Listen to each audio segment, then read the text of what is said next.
Servus Leute, was geht ab? Willkommen zurück zu einem weiteren Patchlog. Und zwar wird am 15. Dezember, ich denke mal, das müsste ein Montag sein. Yes, am Montag kommen neue Patches. Und darunter gibt es einige Buffs und Nerfs und ein neues Event für Weihnachten, was auch schon mal angeteasert wurde, dass es ein Weihnachtsevent geben soll. Darauf bin ich auf jeden Fall auch schon sehr gehypt. Und wie gesagt, heute außerplanliches Video, was normalerweise ja am Freitag ja keine Videos bei mir kommen. Falls ihr dieses Video am Freitag seht natürlich. Die anderen ist ja egal. Aber ja, wir gehen direkt rein, ohne lang zu schnacken. Und zwar, Feuer Fairy wird, ich würde sagen, eigentlich eher gebufft, weil sie bekommt Unbesiegbarkeitsbuff auf den dritten Skill. Die Stun-Rate wird von 10% auf 60% erhöht, ohne Skill-Ups. Ich denke mit Skill-Ups wahrscheinlich 70. Aber es wird ein Effekt entfernt, und zwar die Betäubungsrate basierend auf dem verlorenen HP. Aber sollte völlig fein sein. Theoretisch wären es 50% gewesen, so sind es halt auch 50% quasi. So. Macht nicht so viel Unterschied, denke ich mal, aber die haben sich wahrscheinlich was dabei gedacht.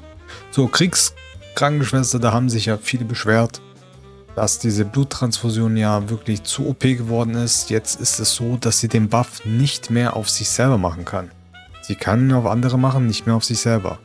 Das macht es natürlich deutlich angenehmer, weil ich hatte auch schon Kämpfe, wo sie alleine stand und ich konnte sie nicht besiegen, weil mein Feuerlaserratte tot war. So, Musik Queen. Da freue ich mich am meisten. Einerseits freue ich mich, einerseits ärgere ich mich. Für die, die die Musik Queen in Baum haben, GZ. Ich habe sie leider nicht, aber sie wird auf jeden Fall meiner Meinung nach eines der besten PvE-Units jetzt werden, weil sie bekommt jetzt auf den dritten Skill Fähigkeit, dass sie die Abklingzeit erhöht um eine Runde bei allen Gegnern plus Aktionsbalkenleiste 50%, und das, was geändert wird, ist, dass das Primärziel nicht mehr 100% verliert, sondern nur noch 50%. Das heißt, alle Gegner verlieren 50% und bekommen noch eine Runde Cooldown drauf.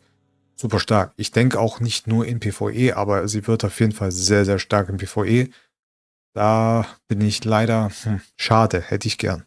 So, Dr. Evil in Dunkel ist ein bisschen, ich weiß nicht, ob ich das als Nerf oder Buff eingliedern soll, aber ich würde eher sagen, auch ein sehr, sehr starker Buff, weil es wird ein Effekt hinzugefügt, dass alle Gegner, die eine Fähigkeit benutzen, ihm jetzt eine 25%ige Chance geben, oder die Gegner bekommen eine 25%ige Chance, ihre Fähigkeit nochmal um eine Runde mehr in Abklingzeit zu packen, quasi als Debuff. Das heißt, wenn man normalerweise eine 3 Runden Abklingzeit hat, ist die Chance da, dass man von 25%, dass man noch eine Runde drauf bekommt, dass dann die Abklingzeit auf 4 Runden geht. Was natürlich für jemanden, der den Dr. Evil Dunkel hat, halt ziemlich nice ist. Das Einzige, was sich, glaube ich, dadurch ändert, ist, dass die Fähigkeit Cooldown, was er normalerweise er hat, nicht mehr auf sich selber zählt. Aber ich denke, das ist ein kleines Übel. Also ich glaube, das können die Dr. Evil Besitzer verkraften. So, Eisenfaust Licht bekommt noch einen Effekt dazu. Erhöht die Verteidigung um 15%, wenn getriggert wird. Ich weiß jetzt nicht mehr, was der Trigger-Effekt war. Ich habe sie leider nicht. Aber sie kriegt bis zu 10 mal 15%, das heißt 150% einfach Verteidigung. Das wird heftig. Der Lichtripper, da freue ich mich auch ein bisschen, weil Lichtripper finde ich von den Fähigkeiten her ein ziemlich cooles Element, und ich bin ein bisschen enttäuscht, dass es nicht so gut ist. Da wird die Fähigkeit jetzt einfach 25% mehr Schaden machen. Ich hoffe, der Buff reicht, aber wir werden es testen. Ansonsten Wasserassassine, könnt ihr hier sehen, bekommt jetzt für eine Fähigkeit, ich weiß jetzt nicht mehr welche, er auf jeden Fall unbesiegbar, wird jetzt zu unbeugsam. Das heißt, er kriegt zwar Schaden, aber er kann nicht sterben. Ich weiß jetzt nicht, ob das jetzt einen großen Effekt auf ihn hat. Wir werden sehen. Bombenart, Feuer. Das ist auch sehr lustig. Die Bomben, die er jetzt platziert, können nicht mehr ohne weiteres entfernt werden. Sobald sie entfernt werden, werden sie jetzt mit 100%iger Chance platzen. Davor war es ja so, dass wir noch 50%ige Chance hatten, dass die Bomben beim Cleansen, also beim Entfernen, wenn man sie mit einem Cleanser entfernt hat, wurden sie nur zu 50% explodiert oder gezündet. Und jetzt ist es immer so, dass sie 100% gezündet werden. Also das heißt, wenn zum Beispiel eine Feuernurse die einfach wegglänzt, dann platzen die. Und ich kann mir schon gut vorstellen, dass Bombenman jetzt sehr, sehr stark wird. Also seid gespannt. Seid gespannt. So, jetzt kommen wir zu den Feature-Updates. Da gibt es einige Spezialisierungs-Balances. Und unter anderem bei Kern wird 4 Fähigkeiten geändert und bei Tank 2 Fähigkeiten. So, da habe ich mal ganz kurz die Fähigkeiten aufgemacht. Es geht einmal um das hier, um geschickt vom Bossen erhaltener Schaden um 2% reduziert, was man ja erhöhen kann. Das wird jetzt nicht mehr von Bossen, sondern von Gegnern, die mehr als 3-mal so viel HP haben als man selber. Genauso auch hier mit der Crit-Rate erhöht um 2%, wenn man vom Boss angegriffen wird, verändert. Dann wird Rebellisch geändert. Jedes Mal, wenn du einen Debuff erhältst, erhöht sich der kritische Schaden deines nächsten Angriffs um 3%, bis zu 3-fach stapelbar. Und dann noch kritischer Schaden erhöht sich um 1% für jeden Buff, den du hast, bis zu 3%. Das sind die 4 Skills, die verändert werden. Und da gehen wir einfach rein und dann gucken wir jetzt nochmal. Genau, so, das waren die 2 Effekte, wo ich gesagt habe, mit den 3-mal mehr. Core wird jetzt jedes Mal, wenn man einen Debuff erhält, Angriff und Verteidigung permanent erhöht um 1, 1, 2, 2, 3, 3 bis zum Maximum 3, 6, 8, 12, 15. Also, wir werden sehen. Der kritische Schaden wird geändert auf Angriffskraft. Bin mal gespannt. So, beim Tank ist das eigentlich nur quasi ein Rework. Der kritische Schaden, also die kritische Schadenreduktion wird jetzt geändert in normalen Schadenreduktion. Das heißt einfach allgemeiner Schaden wird jetzt reduziert. Und bei Festungen ist es so, dass der Damage, der wird immer reduziert, egal ob der Angriff von einem vorteilhaften Attribut kommt oder nicht. Davor war es ja so, dass man quasi nur mit Attributsvorteil Schadensreduktion bekommen hat. Das haben sie jetzt geändert auf allgemein. Was ich auch sehr, sehr gut finde. Weil man merkt schon, die Tanks schmelzen mittlerweile viel, viel schneller als sonst. So. Kommen wir endlich zum neuen Event. Ich bin wirklich gehypt. Also ich freue mich sehr. Ich finde es cool. Sieht sehr, sehr cool aus. Allein das Artwork finde ich cool mit so einem Yeti, mit einer Weihnachtsmütze. Ich glaube, hier sieht man auch irgendwie so eine rote Unterbuchse, wenn ich mich nicht täusche. Also so ein Leinentuch. Sieht zumindest so aus. Ich meine, ja. Ja. Wird lustig. Also ich denke, das wird irgendwo ein Gegner werden, den wir dann bekämpfen können. Einfach über Weihnachten. Ich denke, der wird nicht zu stark sein, er wird aber auch nicht zu schwach sein, aber er wird zumindest für jeden besiegbar sein, denke ich mal. Also in dem Text hier steht auf jeden Fall drin, es kommt ein neues Weihnachtsevent mit dem Weihnachten, was näher rückt, entsteht eine Entführung in dem ruhigen Stadt-Stil-Arc. Und das Ziel der Entführung, stellt sich raus, ist, wissen wir nicht, wahrscheinlich der Weihnachtsmann, denke ich mal. Gerüchte zufolge wurde eine suspekte große Figur gesehen, die tief im Sweet Icefield ist. Sweet Icefield müsste eine von den Story-Ländern sein, glaube ich, und da wird er wahrscheinlich irgendwo rumlungern. Genau, und die Agenten vom Büro der abnormalen Emotionen haben das zur Untersuchung gegeben. So. Collect Items. Items sammeln. Okay, wir müssen wahrscheinlich über irgendwelche Aktivitäten Items sammeln. Randomly obtain, ja. Okay, wir müssen Weihnachtssocken sammeln. Und diese Weihnachtssocken sind dafür da, um tägliche Belohnungen zu bekommen und sie gegen exklusive Items im Special Shop zu tauschen. Okay. Finde ich cool. Ich meine, gibt es ja in Summoners War Co. auch immer wieder. Deswegen, also es ist jetzt nicht, dass man das Rad neu erfunden hat, aber ich finde es trotzdem cool, dass man zu Weihnachten so ein cooles Event macht. Es wird sich halt nur zeigen, was im Special Shop natürlich ist. Darauf kommt es natürlich am Ende an. Festival Battles. Oh, okay. Festkämpfe.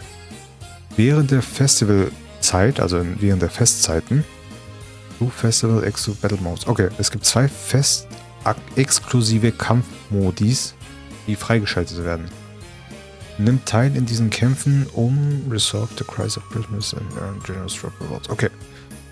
Um irgendwie die Krise zu lösen, um generierte Drops zu bekommen. Um den Kampf beizutreten, muss man Sweet Icefield Normal Stage 7 geschafft haben. Okay, das meine ich halt. Das schafft jeder.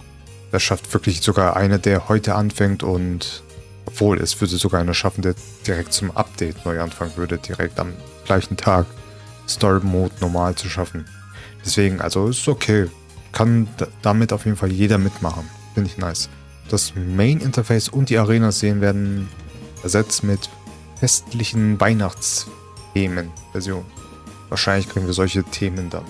Aber ich denke mal, Main Interface wird wahrscheinlich das sein, wo man den Hasen hat. Dann wird da vielleicht der Hase mit einer Weihnachtsmütze sitzen und so weiter. Denke ich mir mal. Mal gucken, wir werden sehen. Kommen wir jetzt zu den anderen Updates. Bei den anderen Updates gibt es eine Kleinigkeit, die ich euch sage, die jetzt hier nicht drin steht. Die wird aber wahrscheinlich auch am Montag dabei sein. In den offiziellen Patches wahrscheinlich. Und zwar geht es um die deutsche Übersetzung. Die wurde jetzt auch wieder von mir korrigiert. Ich habe einiges wieder verbessert seit dem Update mit den Spinions. Wurden ja einige Fähigkeiten und auch Content jetzt, was jetzt neu kam, mit dem Hintergrundfarm, den Hero-Modus und auch natürlich die ganzen neuen Spezialisierungen, die nicht sehr gut übersetzt waren, der eine oder anderen Sachen. Auch die Events, die habe ich jetzt verbessert, und zwar ist zum Beispiel ein sehr schwerwiegendes passiert, was ich auf jeden Fall direkt geändert hatte. Ging um diese Fähigkeit hier, in meinem Tempo. Die erhaltenen Effekte zur Erhöhung der Aktionsleiste werden um 10% geschwächt. Macht gar keinen Sinn. Das soll nicht Erhöhung sein, das soll Reduzierung sein. Ich hatte es in meinem Englischen nachgeguckt und das ist auf jeden Fall ein fataler Fehler gewesen. Habe ich verbessert, soll jetzt auch richtig sein. Das heißt Reduzierung, nicht Erhöhung. Nur als kleines Beispiel für euch. Genau. Und das sollte meines Wissens, also von den Entwicklern heute, mit denen ich abgesprochen hatte, sollte es im nächsten Patch, also jetzt in diesem Patch, mit dabei sein. Wahrscheinlich kam der Patch, also die Patch Notes kamen ja erst heute. Deswegen wird wahrscheinlich, also heute stand Donnerstag, wahrscheinlich wird deswegen das nicht mit drin stehen. Aber ich meine, also so wie er es gesagt hat, so wie es klang, soll es am Montag auch dabei sein. Wir werden sehen. Okay. Es wurde auf jeden Fall die Vigilance-Spezialisierung gefixt, dass bei der anscheinend irgendwie trotzdem aktiv war, wenn kein Verbündeter in der Nähe war, also Überlebende waren. Dann wurde beim dunklen Zauberer die Tarnung-Fähigkeit oder die Passive nicht aktiviert, wenn ein Buff vom Gegner erfolgreich entfernt wurde. Beim Auslösen der Passiven mit dem Counter von S2, wenn S2 in Cooldown war.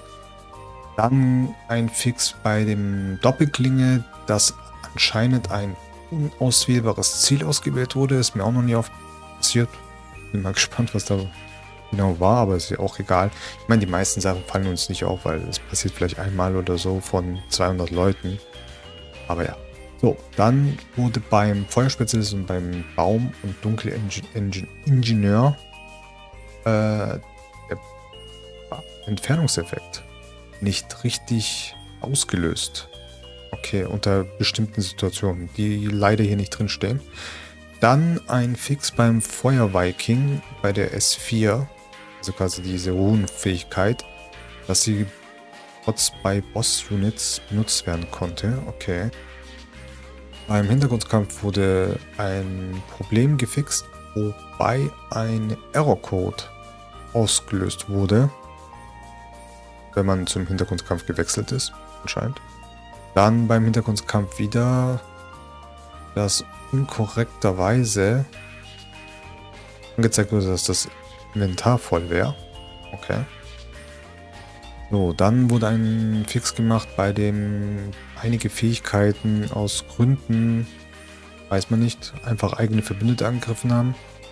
Dann beim Hintergrundkampf-Loot-Interface, wenn man den kompletten Dinger-Verkaufsmodus aktiviert, beim langen Drücken, wurde das Gear nicht korrekterweise gezeigt mit detaillierten Eigenschaften. Okay, ist mir auch noch nie passiert. Aber gut, ich spiele ja nicht auf dem Handy. Deswegen kann das mir ja nicht passieren. Dann anscheinend ein paar Aufgaben, also Quests, die nicht richtig funktioniert haben mit dem Viking, wenn man den cool skillt hatte. Okay. Dann Mission 68 und 69 wurden geändert, weil die anscheinend irgendwie eine falsche Reihenfolge hatten. Interessant. Und dann fix an issue where progress for some quests could not be correctly. Okay, für irgendwelche Fortschritte bei Quests wurde nicht richtig gezählt. Dann, genau, hier. Einige Bedingungen für einige Quests bei den Elemon-Herstellungen wurden jetzt geändert. Ich denke mal, es geht um dieses 30 Lichtelemons beschwören und was weiß ich, was da noch alles dabei war. Da haben sie, glaube ich, gemerkt, dass es einfach too much war. Aber da werden sie wahrscheinlich jedem einfach das geben, denke ich mal. Und dann noch als letztes, dieser rote Punkt, den man ja auf dem Interface hat, dass der nicht richtig aktualisiert hat, also nicht korrekt aktualisiert. Warum auch immer. Naja. Ja, das war es auf jeden Fall mit dem Balance Patch. Des Weiteren, also das Weihnachtsevent finde ich mega, mega cool. Geil, freue ich mich drauf. Und ja, das soll es auf jeden Fall gewesen sein. Ich hoffe, wie immer, es hat euch gefallen. Und schreibt eure Meinung dazu, wie ihr das Update findet. Wie findet ihr das Event? Und die Buffs und die Nerfs natürlich. Dann lasst auf jeden Fall gerne einen Daumen da. Einen Daumen nach oben da. Comments da. Und wir sehen uns im nächsten Video. Bis zum nächsten Mal.